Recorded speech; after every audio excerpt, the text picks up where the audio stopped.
Et à ce moment-là, je demande aux techniciens de faire passer la vidéo.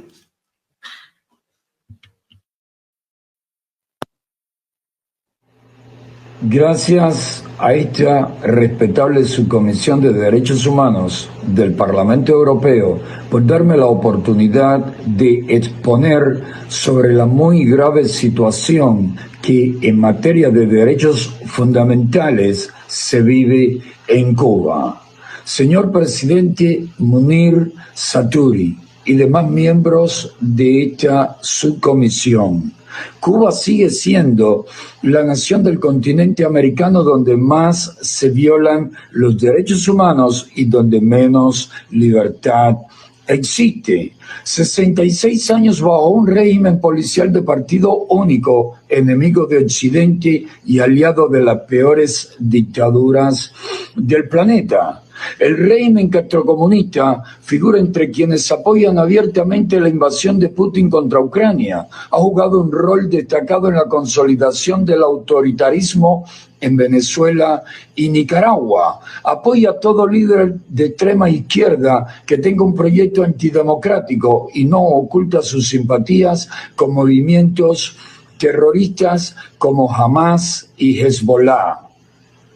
El régimen cubano, a raíz de las masivas protestas pacíficas del 11 de julio de 2021, protestas que fueron reprimidas con mucha violencia y hasta con armas de fuego, ha recrudecido la represión e impuesto leyes que condenan a prisión a cualquier persona por el solo hecho de publicar en las redes sociales sobre la miseria extrema y la opresión que vive nuestro pueblo. La ley de comunicación social, ley del silencio, que entró en vigor en octubre de 2024, prohíbe, entre otras muchas cosas, la divulgación de toda información que moleste a los jerarcas del partido único y supremacista.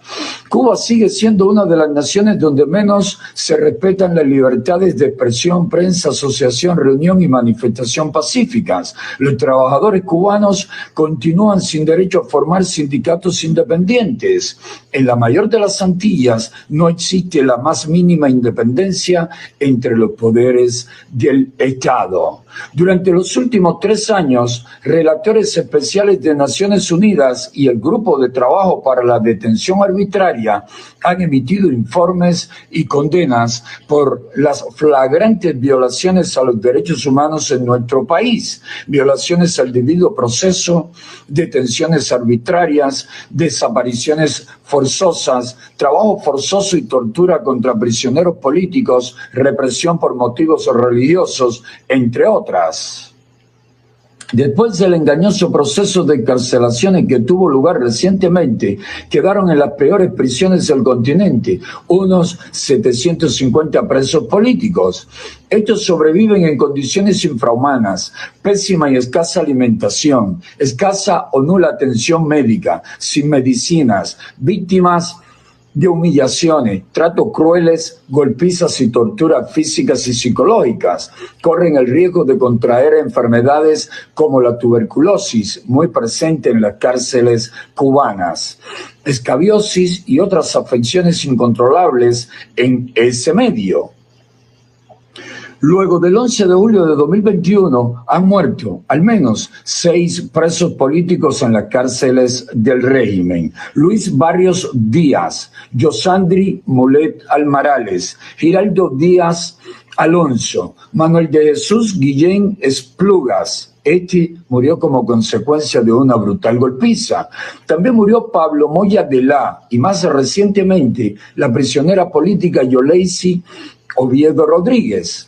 En los últimos 4 años han muerto varias decenas de presos comunes por tuberculosis, desnutrición y por negligencia médica criminal, también por abusos de los carceleros.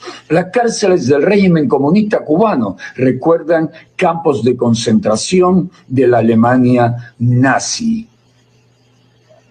Quienes fuimos encarcelados luego del 16 de enero enfrentamos constantes amenazas de ser devueltos a prisión.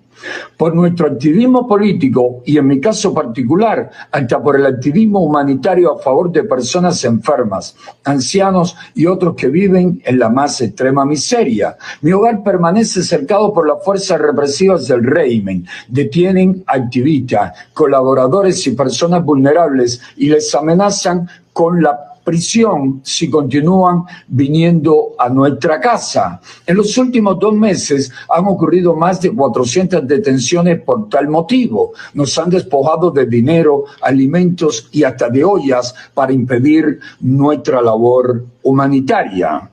En la medida en que la miseria y el hambre aumentan por todo el país, la tiranía incrementa la represión y la censura para que la población viva con permanente temor y completamente paralizada. Cuba vive una profunda crisis política, económica y social.